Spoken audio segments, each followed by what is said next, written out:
प्रातः क्लास चल रहा था 22/11/66। पहले पेज के मध्य में बात चल रही थी रूहानी बाप जिस्मानी बात कोई नहीं सिखलाते हैं,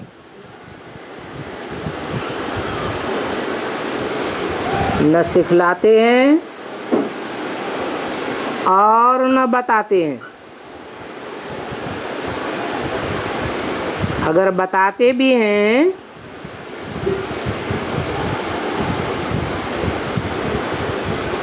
तो टैली करने के लिए बताते हैं, क्योंकि नई दुनिया आने वाली है, रूहानियत से भरी पूरी दुनिया होगी। नई दुनिया में जिस्मानियत का नाम निशान नहीं होगा।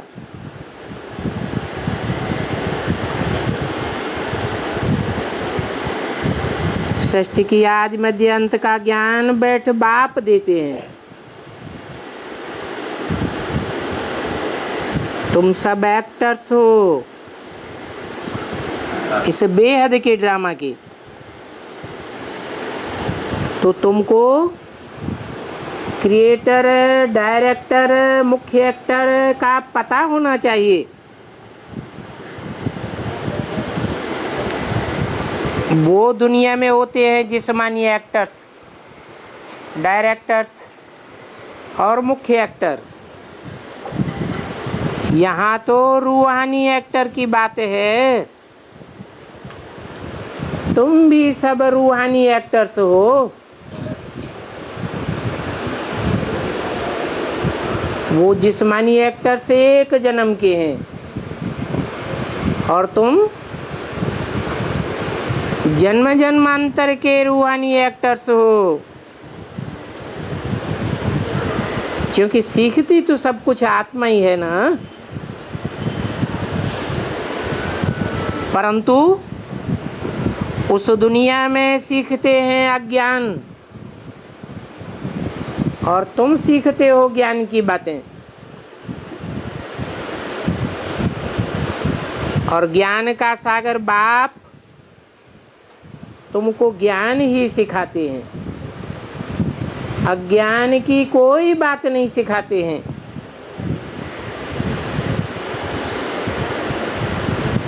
वो तो शास्त्र आदि जो भी पढ़ते हैं सब अज्ञान के सागर हैं। जैसे कई बच्चे कहते हैं बाबा अब हम जिस्मानी पढ़ाई क्यों पढ़ें?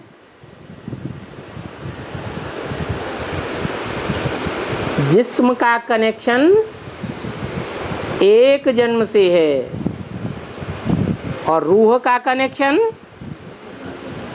84 जन्म से है। तो कौन सी पढ़ाई पढ़ना जरूरी है? रूहानी पढ़ाई पढ़ना है। बाबा कहते हैं ना, अच्छा जिस्मानी पढ़ाई मत पढ़ो, कोई हर्जा नहीं है, परंतु इस रूहानी पढ़ाई में भी अच्छी दिल से लग जाओ। सच्चे दिल पर सच्चा साहब राजी होगा। जैसे कभी दो नावों में पैर रखना पड़ता है,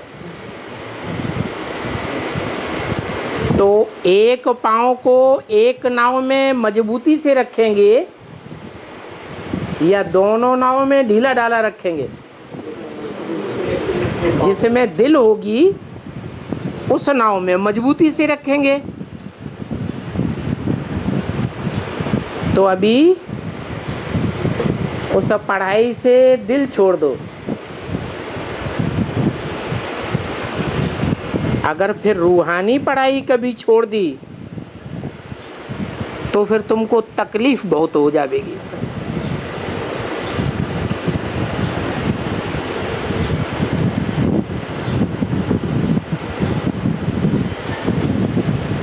क्योंकि इस रूहानी पढ़ाई में पवित्रता की बात मुख्य है।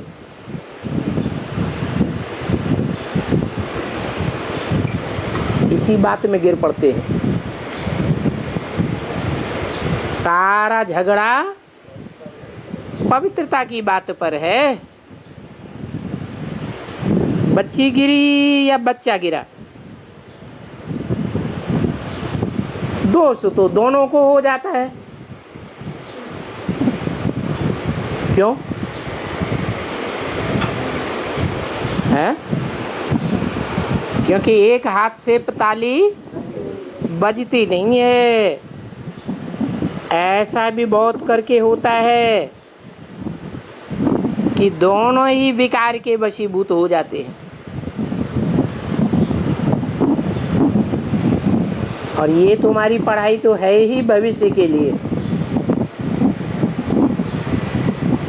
ऐसे नहीं कोई समझे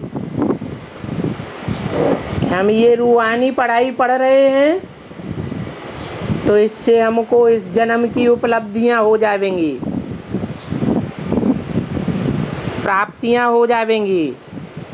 नहीं, इस जन्म में जो तुम्हें उपलब्धियां होती हैं उनका कनेक्शन पूर्व जन्म के कर्मों से है। तो ये पढ़ाई, रूहानी पढ़ाई भविष्य 21 जन्मों के लिए है और 21 जन्मों के आधार पर 63 जन्मों का भी हिसाब बन जाता है। तो ये ज्ञान लेकर के फिर अच्छी तरह से पुरुषार्थ करना चाहिए।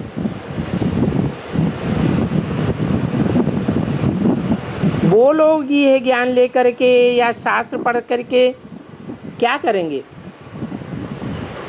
वो तो और ही अधम गति को पावेंगे।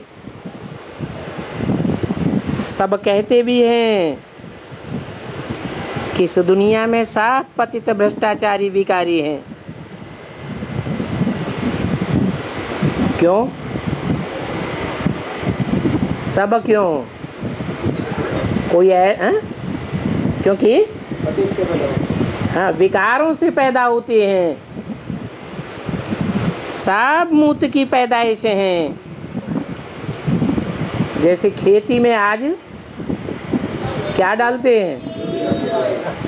यूरिन से ही यूरिया बनाना। तो जो भी अनाज पैदा होता है वो कीड़ों वाला अनाज पैदा होता है या अच्छा अनाज पैदा होता है?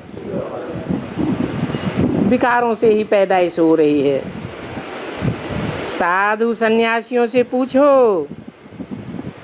तुम अपन को पवित्र समझते हो, परंतु तुम्हारा जन्म कहाँ से हुआ है? पैदाइश कैसे हुई है? देवताएं तो श्रेष्ठाचारी थे, तब कहेंगे श्रेष्ठाचारी सृष्टि। अभी तो जो भी सृष्टि है, मनुष्यों की है, जानवरों की है, पशु पक्षियों की है, सारी सृष्टि भ्रष्टाचारी है। क्योंकि भ्रष्ट इंद्रियों की पैदाइश है।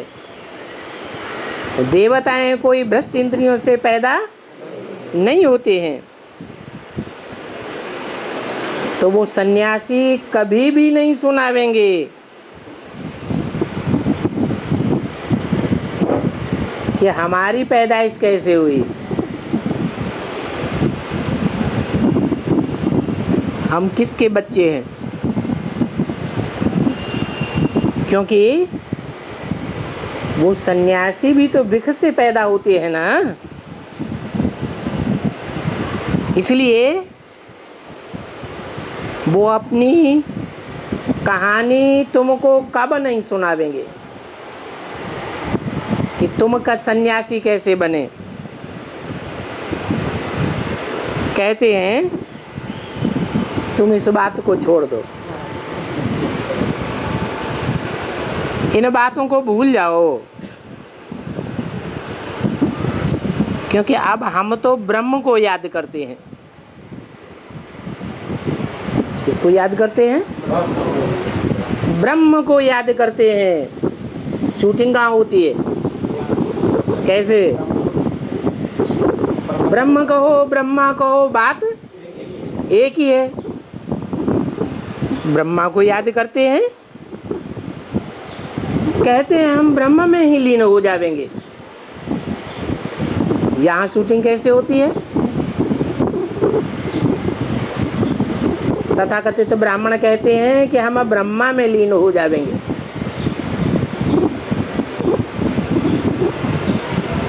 तो बोल देते हैं हम ब्रह्मास्मि, हम भी ब्रह्म हैं। माना कि मैं ही ब्रह्म हूँ, मैं ही इस सृष्टि का मालिक हूँ।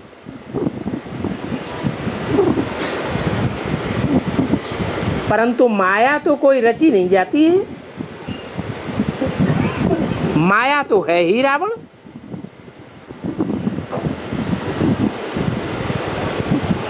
तो अहम ब्रह्मास्मि का कोई अर्थ नहीं निकलता है। अभी बाबा ने समझाया है कि पहले तुम सब ही विकारी थे और ये बात समझते भी नहीं थे कि हम विकारी। तो बताओ, जब थे ही विकारी तो हम आत्मा सो परमात्मा कैसे हो सकती है? बुद्धुओं को कुछ भी पता नहीं है। कहते भी हैं कि मनुष्य पुनर्जन्म लेते हैं, परंतु कहने वाले पुनर्जन्म का हिसाब कुछ नहीं जानते हैं और ना ही वो हिसाब किसी शास्त्र में लिखा हुआ है कि कितने पुनर्जन्म लेते हैं। अभी बाबा बैठ तुमको समझाते हैं कि तुम तो पूरे 84 जन्म लेते हो। कौन? तुम। माना बाबा से जो सन्मुख बैठ सुनते हैं वो तो पूरे 84 जन्म लेते हैं। बाकी जो सन्मुख नहीं सुनते हैं वो पूरे 84 जन्म नहीं लेते हैं, कुछ न कुछ कम हो जाता है। जैसे बेहद ब्राह्मणों की दुनिया में जो बोलते हैं हम ब्रह्म में लीन हो जाएंगे, हम ब्रह्म को याद करते हैं, वो कितने जन्म लेंगे?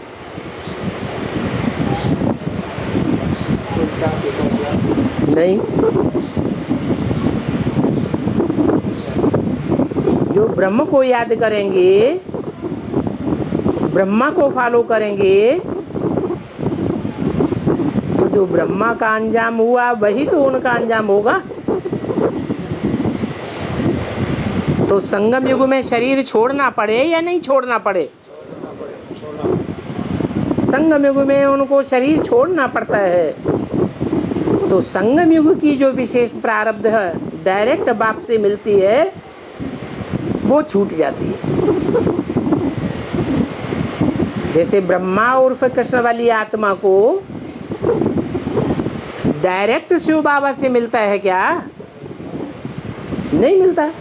ऐसे ही उनकी जनरेशन, उनके फॉलोअर्स को भी डायरेक्ट शिव बाबा से प्राप्ति नहीं होती है। वो एक जन्म की प्राप्ति उनकी कम हो जाती है। बाकी भले 84 जन्म लेते हैं, परंतु चक्र में से बड़ा लंबा भाग उनका कट हो जाता है। रंगमंच पर से जो पार्ट उनको बजाना है पूरे 5000 वर्ष का, वो पूरे 5000 वर्ष का पार्ट नहीं बजा सकते। ब्रह्मा के ही कितने वर्ष कम हो जाते हैं? 50 वर्ष कम हो जाते हैं, तो उनके फॉलोअर्स के भी 50 से ज़्यादा ही कम होंगे।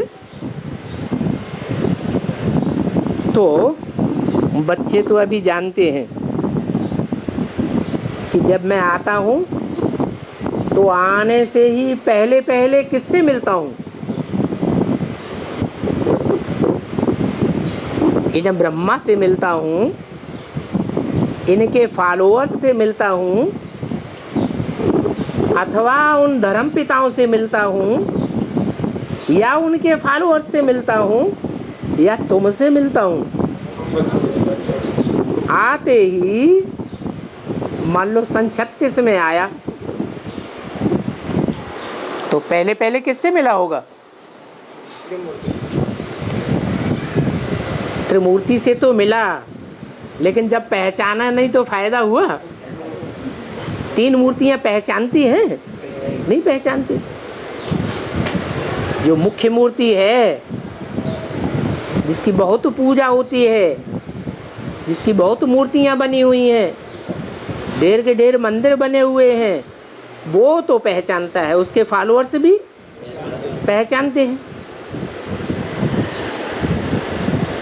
तो कहते हैं कि मनुष्य पुनर्जन्म लेते हैं।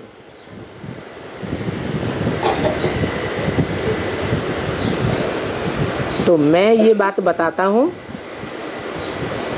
कि मैं जब आता हूँ तो पहले पहले तुमसे मिलता हूँ। ये जो ब्रह्मा का अंत का शरीर है, इसमें ही मैं आकर के प्रवेश करता हूँ। कौन सा ब्रह्मा का शरीर है?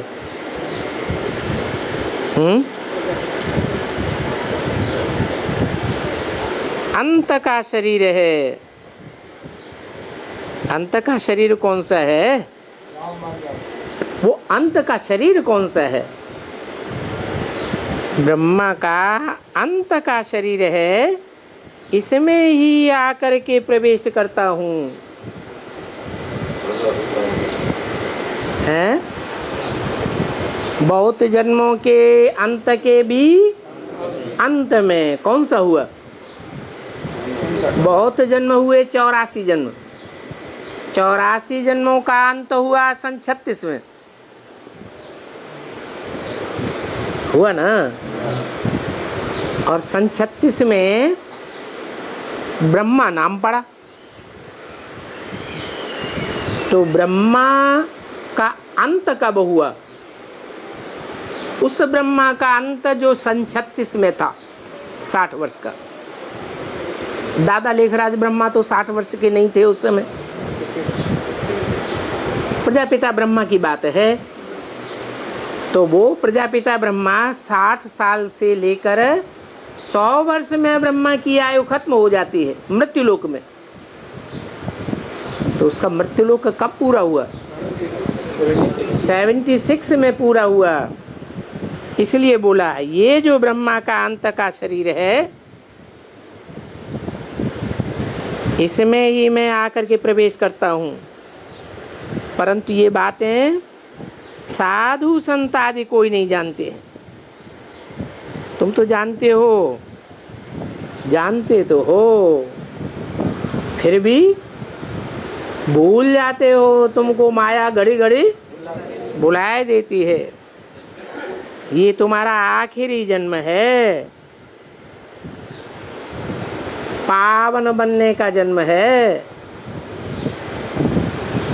इसके बाद जो भी जन्म होंगे उनमें नीचे उतरते जावेंगे या पावन बनेंगे?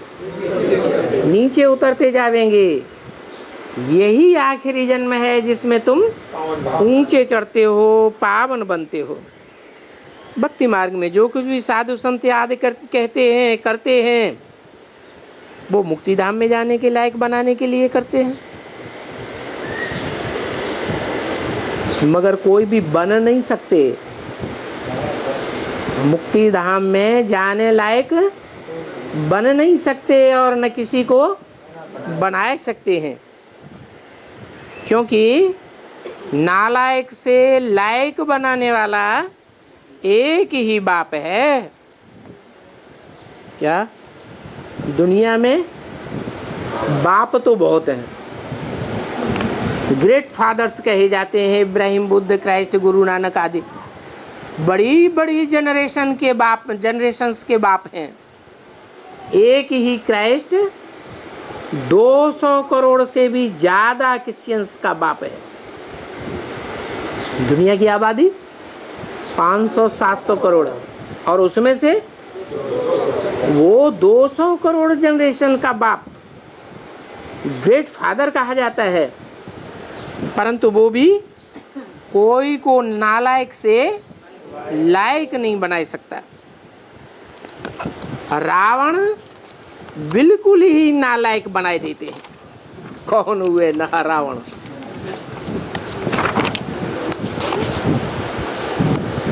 मुरली में पूछा है एक में, बताओ रावण कौन? फिर खुद ही जवाब दिया, ये जरूर कहेंगे ये गुरु लोग। 22/11/66 की वाणी का दूसरा पेज। तो इनको आसुरी संप्रदाय कहा जाता है। किनको? जो गुरु लोग नालायकों को लायक नहीं बना सकते।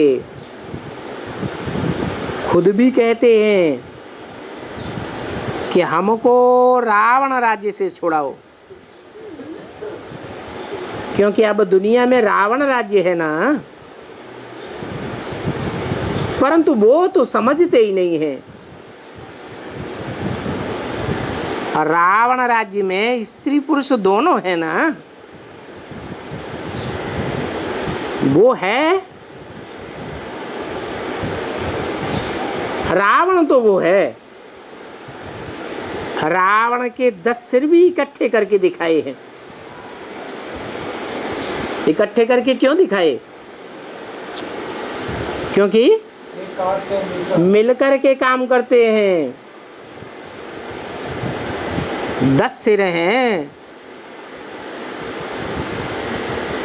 स्त्री पुरुष दोनों हैं, या अकेला पुरुष या अकेली स्त्रियां हैं? पुरुष भी हैं और स्त्रियां भी हैं। 5 पुरुष मुख और 5 स्त्री मुख। 5 विकार स्त्री के कहे जाते हैं, 5 विकार पुरुष के कहे जाते हैं। स्त्री के कौन से 5 विकार?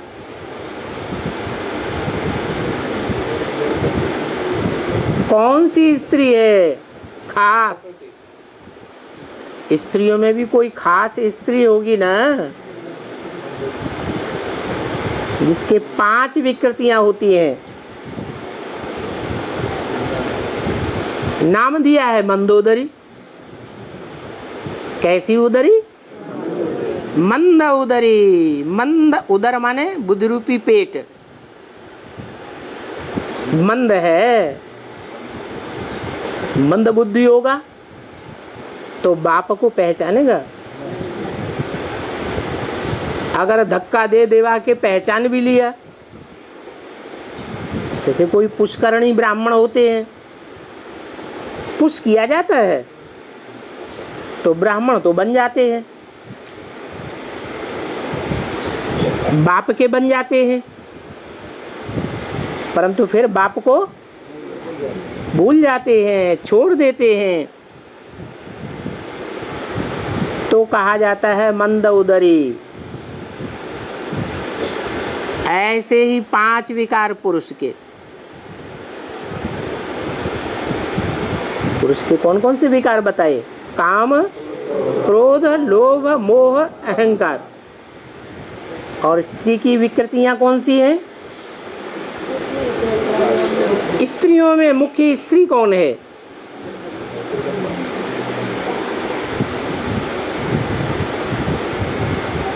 परम पुरुष है, परम पिता, परमात्मा। और उसकी पहली रचना कौन है? प्रकृति। प्र माने प्रकृष्ट, कृति माने रचना। तो प्रकृति के ये 5 रूप हैं जो विकृति को पाते हैं। पृथ्वी, जल, वायु, अग्नि और आकाश। जब बहुत विकृति को पाते हैं तो बहुत दुख देते हैं।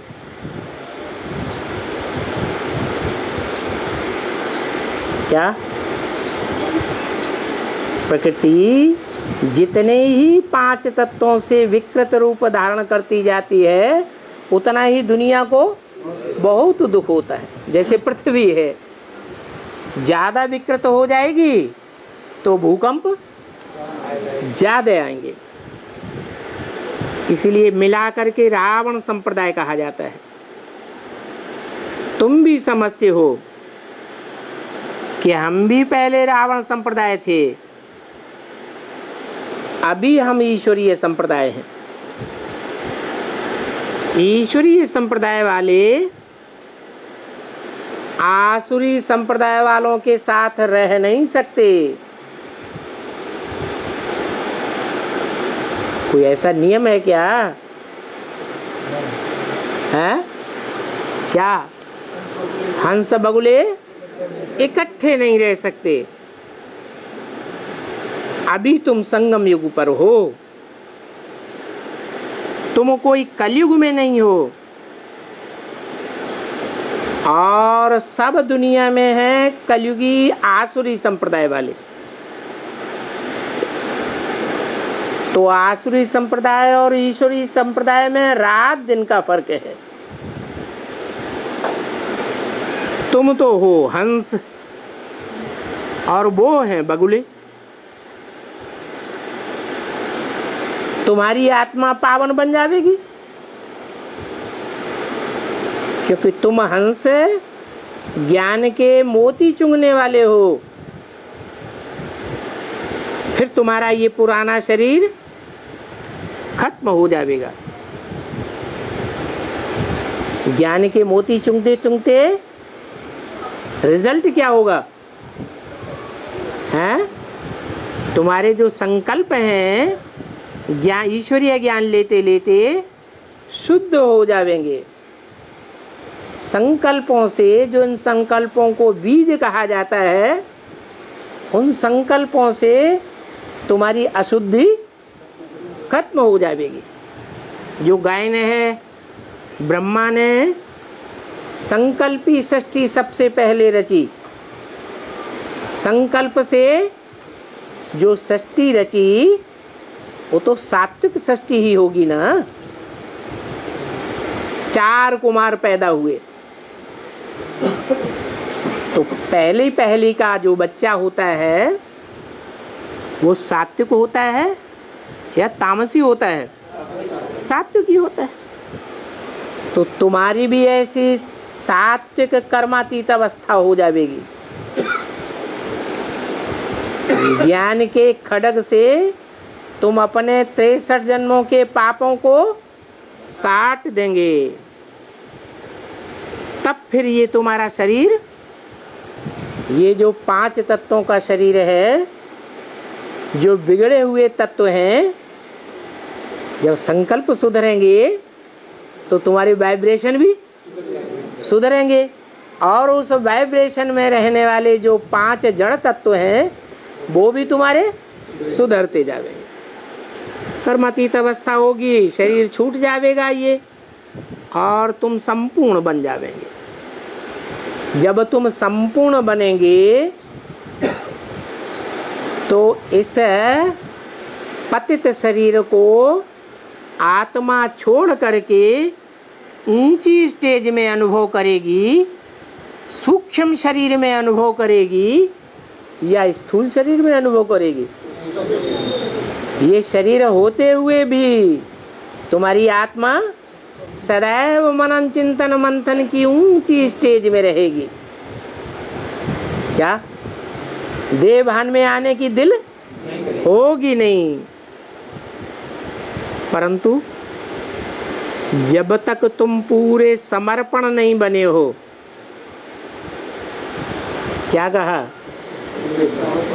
जब तक तुम पूरे समर्पण नहीं बने हो तब तक संपूर्ण लॉटरी नहीं मिल सकती है।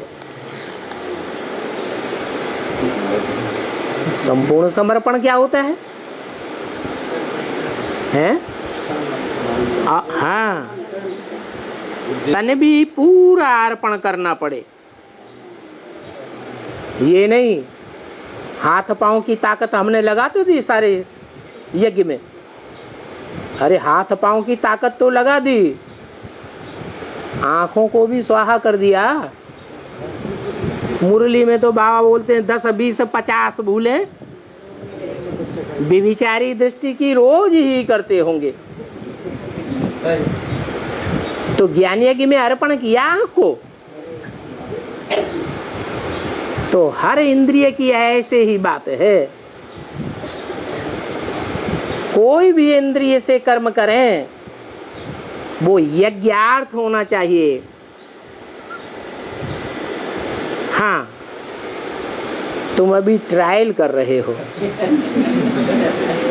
संपूर्ण समर्पण होने का। जो कुछ कहते हो कुछ तो जरूर करके दिखावेंगे ना। हैं? कहते हो हम भगवान के बच्चे हैं, तो भगवान तो सत्य चित्त आनंद है, कुछ तो सच्चाई होगी ना।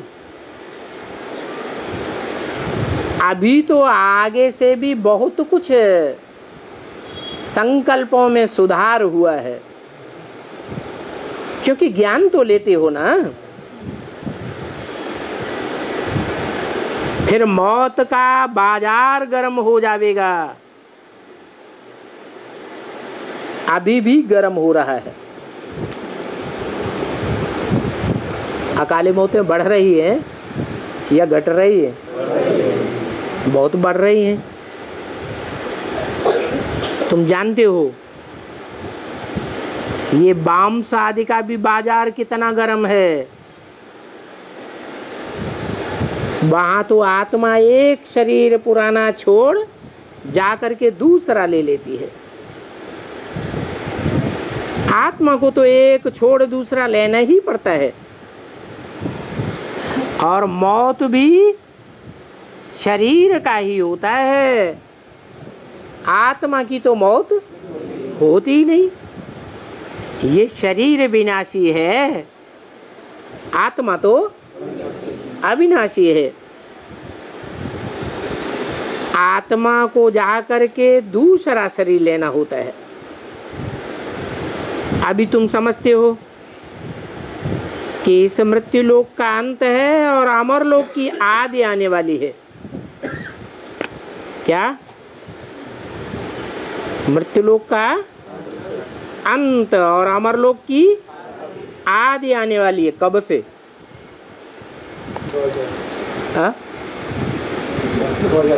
2000 से, 2036 से। सीढ़ी के चित्र में नीचे क्या लिखा हुआ है? क्या लिखा हुआ है? घोषणा क्या लिखी है? आने वाले 10 वर्षों में भारत से भ्रष्टाचार और विकारों का अंत होने वाला है।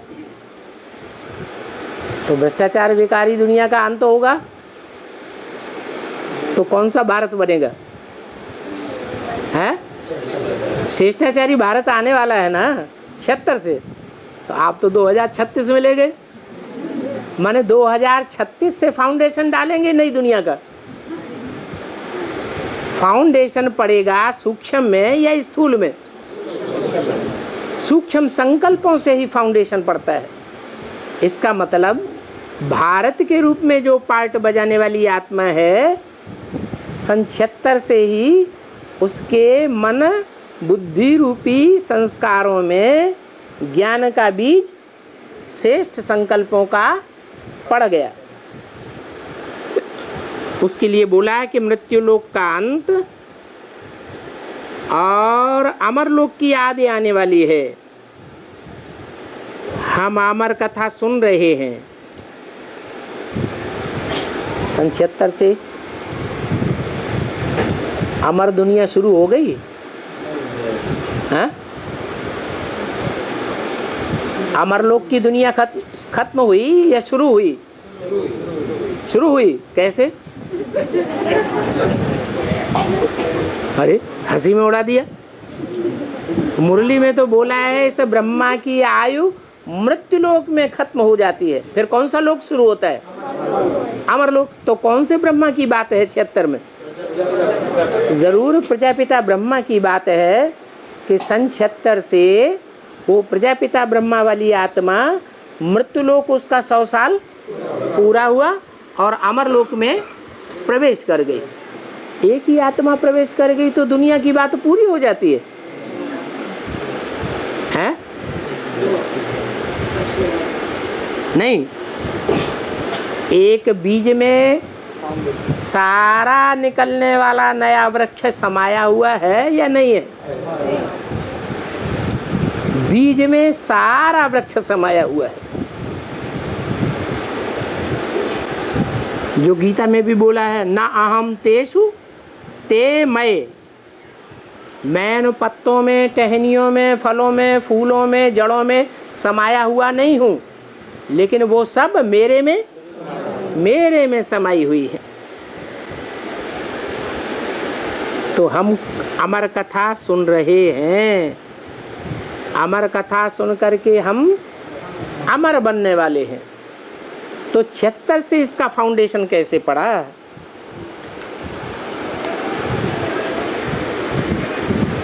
अरे 76 से शरीर के अमर बनने की बात है या संकल्पों से अमर बनने की बात है? संकल्पों से कैसे? हाँ, जरूर कोई आत्मा है जो सन 76 के बाद एक बार ज्ञान में निश्चय बैठ जाए, फिर कभी भी अनिश्चय बुद्धि बनने वाली नहीं है, मृत्युलोक में जाने वाली नहीं है। इस समय हम सब पार्वतियां हैं, सब अमर कथाएं सुन रही हैं। अब अमर कथा एक ने तो नहीं सुनी होगी, एक पार्वती ने सुनी होगी क्या? तो तुम सब पार्वतियां हो। नंबर 1, सत्यनारायण की कथा तुम सब सुनते हो, प्रैक्टिकल में सुनते हो। वो सब तो झूठी कथाएं हैं जो पंडित लोग बैठ सुनाते हैं घर घर में। क्या भारत के घर घर में सत्यनारायण की कथा होती है ना? वो सब झूठी कथाएं हैं। किसी खास मास में सत्यनारायण की कथा बैठ बहुत सुनते हैं। अभी तुम समझते हो कि हम भी संपूर्ण चंद्रमा मिसल बन रहे हैं। तुम्हारी ये है बेहद की सत्यनारायण की कथा, और बेहद का बाप तुमको सुनाते हैं। और कोई धर्म वाले तो ये जानते ही नहीं है कि क्या सत्य है और क्या असत्य है। भारत में ही सत्यनारायण की कथा सुनते हैं, दूसरे देशों में सत्यनारायण की कथा सुनने का रिवाज नहीं है। किस लिए? क्योंकि भारत में ही भगवान सच्ची बात सुनाने के लिए आते हैं, सत्य बात सुना करके सत्य युग की स्थापना करते हैं। देवताओं की पूजा भी यहाँ ही होती है। दूसरे देशों में देवताओं की मूर्तियां बनाकर देवताओं की पूजा नहीं करते हैं। तुम बच्चे ही विश्व को नया बनाते हो, इसलिए ही तुम्हारे मंदिर बनते हैं। मंदिर में सब यादगार हैं, मगर मंदिर बनाने वाले, यादगार बनाने वाले बेचारे जानते कुछ भी नहीं है। खुद ही यादगारें बनाई हैं और खुद ही जानते नहीं है। पूजा के लिए सब कहेंगे कि ये क्राइस्ट की पूजा है, क्राइस्ट की मूर्ति है, ये पूजा की चीज है, पूजा करते हैं। मगर वो मूर्तियां किसने स्थापन की ये नहीं जानते हैं। जैसे द्वापर युग शुरू हुआ तो कोई ने तो लक्ष्मी नारायण की मूर्ति पहले बनाई होगी, कोई ने तो शिवलिंग पहले बनाया होगा, कोई ने तो शंकर की मूर्ति पहले बनाई होगी, परंतु कोई भी भक्त नहीं जानते हैं कि ये मूर्तियां कब बनाई गई और किसने बनाई। ये भी अभी तुम समझते हो। वहाँ जो आत्माएं आती हैं नई दुनिया में, वो भी वृद्धि को पाती रहती हैं। अभी हम जावेंगे सतयुग में तो हम सब भी इकट्ठे ही जावेंगे। क्या मतलब? इकट्ठे ही जावेंगे का मतलब क्या हुआ? एक एक करके जन्म नहीं होगा सतयुग में, इकट्ठा जन्म होगा। हैं? जाएंगे तो नंबरवार। इकट्ठे का मतलब पहले ही जन्म में इकट्ठे जावेंगे। यहाँ से पहले शांति धाम जाएं, फिर नंबरवार पुरुषार्थ अनुसार अपनी प्रारब्ध भोगने के लिए तुम यहाँ इस नई सृष्टि में आवेंगे। किसी को ये पता नहीं है कि सतयुग में ये इतने धन पदार्थ किसने दिए। जरूर अगले जन्म के अपने पुरुषार्थ से ही तुमको ऐसी प्राप्ति होती है। भक्ति मार्ग में एक जन्म की प्रारब्ध मिलती है। एक जन्म पुरुषार्थ करते हैं, बहुत धन दान दिया, हॉस्पिटल बनाया, धर्मशाला बनाई, तो अगले जन्म में उसकी प्राप्ति हो जाती है। दूसरे जन्म में पुरुषार्थ करके फिर राजपद पाए लेते हैं। एक जन्म के लिए ही पाते हैं। और ये प्रक्रिया 63 जन्म चलती रहती है। एक जन्म करना और अगले जन्म में प्राप्ति करना। ये जो तो तुम पढ़ाई पढ़ रहे हो, इसका फल तो तुमको 21 जन्म तक मिलता रहता है। एक जन्म पुरुषार्थ करते हो और 21 जन्म प्राप्ति करते हो। भक्ति मार्ग में अल्पकाल क्षण भंगुर सुख मिलता है, सो भी एक जन्म के लिए मिलता है। तुम अब के पुरुषार्थ से 21 जन्म की प्रारब्ध बनाते हो। संगम पर ही बाप आकर 21 जन्मों की प्रारब्ध बनाते हैं। इसलिए तुम्हारी 21 पीढ़ियां गाई हुई हैं। कहा भी जाता है कन्या वो जो 21 कुल का उद्धार करे। कैसे? 21 कुल का कैसे? इस जन्म में कन्या ने जिस कुल में जन्म लिया उस कुल का भी उद्धार करेगी, और नई दुनिया में जाएगी तो उस कन्या से पीढ़ी दर पीढ़ी जो भी पैदाइश होगी 20-21 जन्म तक, वो भी वैसी ही प्राप्ति करेगी। अब तुम ही ब्रह्मा कुमार कुमारियां हो ना, तुम ससुर और पियर घर दोनों का उद्धार करती हो। बाप कहते हैं कि बच्चे अब चैरिटी बिगिंस एट होम करो। क्या करो? दान कहाँ से शुरू करो? है? घर से दान शुरू करो। कौन सा घर है? जब बाबा ने कहा बच्चे, तो किसको कहा? आत्माओं को कहा या देहधारियों को कहा? आत्माओं को कहा बच्चे अब चैरिटी बिगिंस एट होम। तो आत्माओं का अपना घर परिवार कौन सा हुआ है?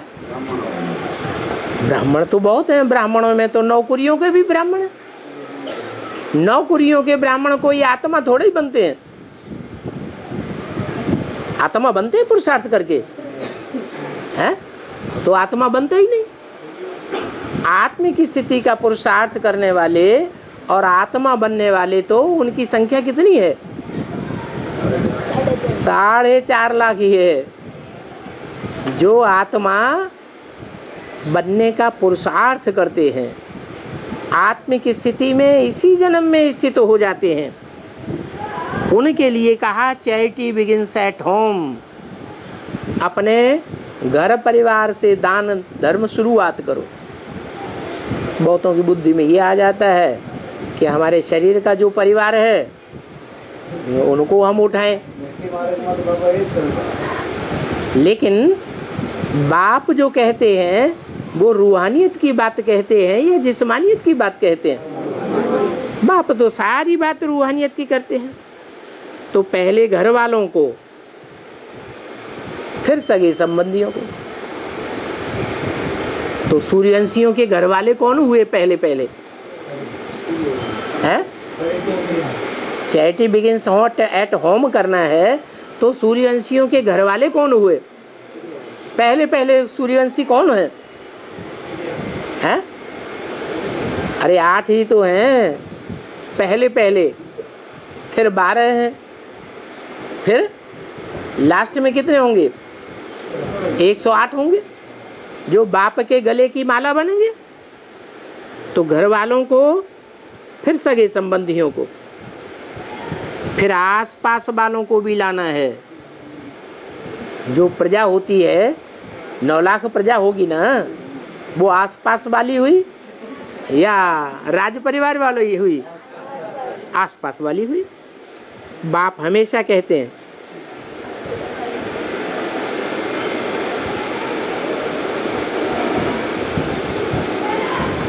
जो भी हमें पारिवारिक संगठन बनाना है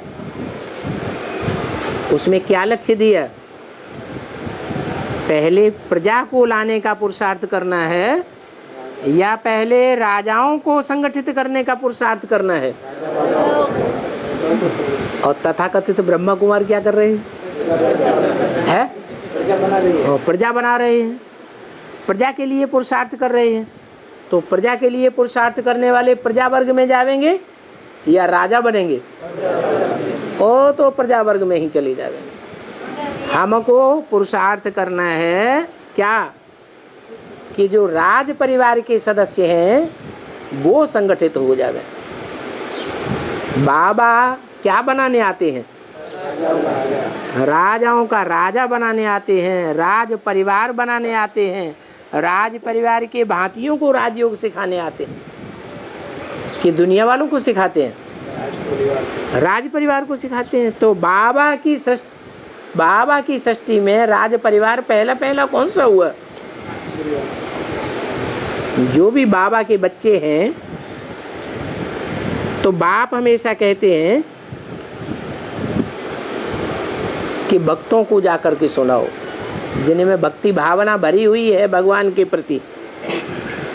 बाकी जो ऐसे समझते हैं कि सृष्टि संकल्प से बनी हुई है, उनके साथ माथा मारने की दरकार नहीं है। ये तो तुम्हारे मन की कल्पना है, ऐसे कह देते हैं। अब टाइम वेस्ट नहीं करना है। दान हमेशा पात्र को किया जाता है। तो कौन पात्र है और कौन कुपात्र है, कैसे पता चले? बाबा ने कहा जो 2 शब्द सुनाओ तो फट से चटक पड़े, ज्ञान को पकड़ ले, छोड़े ही नहीं, वो हमारे कुल का है। और जिसको रोज रोज सुनाते रहो, रोज रोज हमारी बातों को काटता रहे, बाबा के ज्ञान का काट करता रहे, तो वो हमारे कुल का नहीं है। हमारा खून, हमारे बाप का खून नहीं है। तो तुम्हारा ये बहुत कीमती समय है। अपात्र को कुछ नहीं देना है। देने से समय वेस्ट होता है, धन वेस्ट होगा। जितना बाप को याद करेंगे उतना ही तुम निरोगी बनेंगे। क्या निरोगी बनने की क्या तरीका बताया? जितना बाप को याद करेंगे उतना निरोगी बनेंगे। अच्छा, सबसे जास्ती बापू को याद कौन करता है? राम वाली आत्मा निरोगी है कि रोगी है? लो, हंसी में उड़ा दिया है। हाँ, एक तरफ शरीर सड़ते जाएंगे, दूसरी तरफ आत्मा पावर। हाँ, वो तो ठीक है, लेकिन यहाँ जो बात बताई कि जितना बाप को याद करेंगे उतना ही तुम निरोगी बनेंगे, आत्मा निरोगी बनेगी, और शरीर सड़ता जाएगा। आत्मा निरोगी बनेगा का अर्थ ये हुआ कि जितना हम याद यहाँ करेंगे संगम युग में, तो 84 जन्म भी हमारा शरीर निरोगी ज्यादा रहेगा। जो ज्यादा याद करेगा वो ज्यादा निरोगी रहेगा, और जो कम याद करेगा कम निरोगी रहेगा। बाकी 21 जन्म तो पक्का है, 21 जन्म शरीर में कोई रोग नहीं आएगा। तो याद करने से तुम्हारी शक्ति बढ़ेगी। जब बाबा तुम्हारी कहते हैं तो शरीर को साथ लेके कहते हैं या आत्मा को कहते हैं?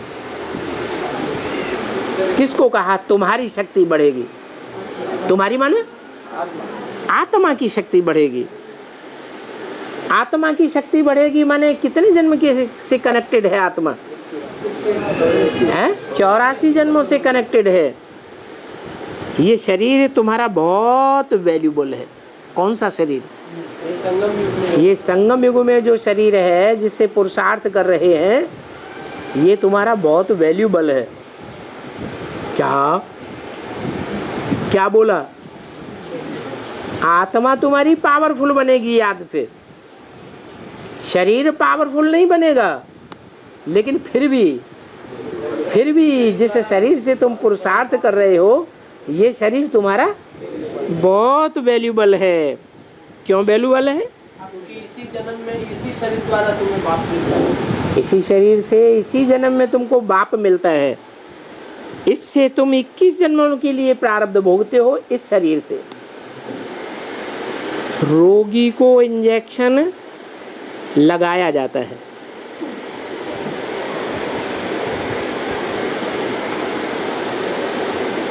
गीत भी है, ज्ञान अंजन सतगुरु दिया, अज्ञान अंधेर विनाश। मनुष्य तो बेचारे बिल्कुल ही अज्ञान अंधेरे में पड़े हुए हैं। भक्ति मार्ग के शास्त्र पढ़ते पढ़ते अंत में पूरे अंधे बन जाते हैं। इसको कहा जाता है कुंभकर्ण की नींद में सोना। ऐसों का नाश करने के लिए ही कृष्ण को सुदर्शन चक्र दिखाया है।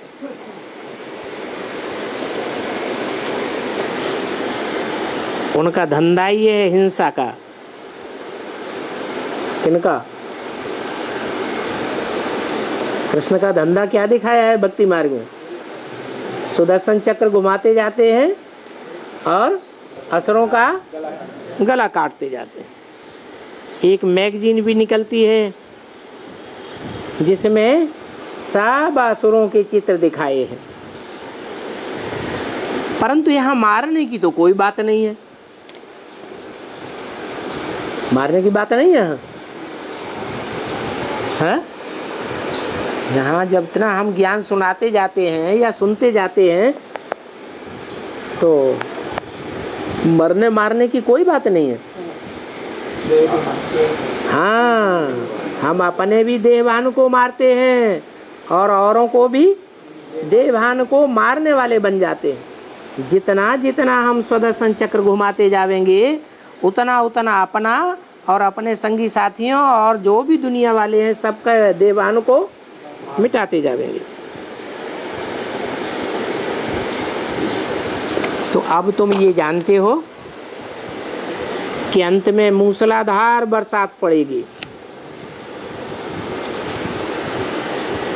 हद की कि बेहद की है?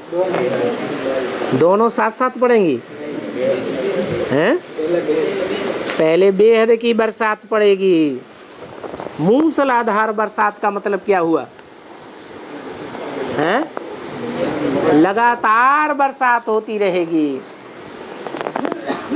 अभी तो लगातार मूसलाधार बरसात अभी तो नहीं हो रही है।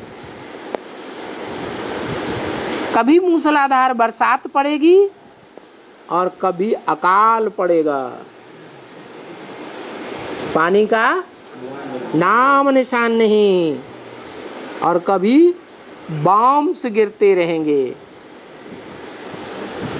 क्या हद के कि बेहद के?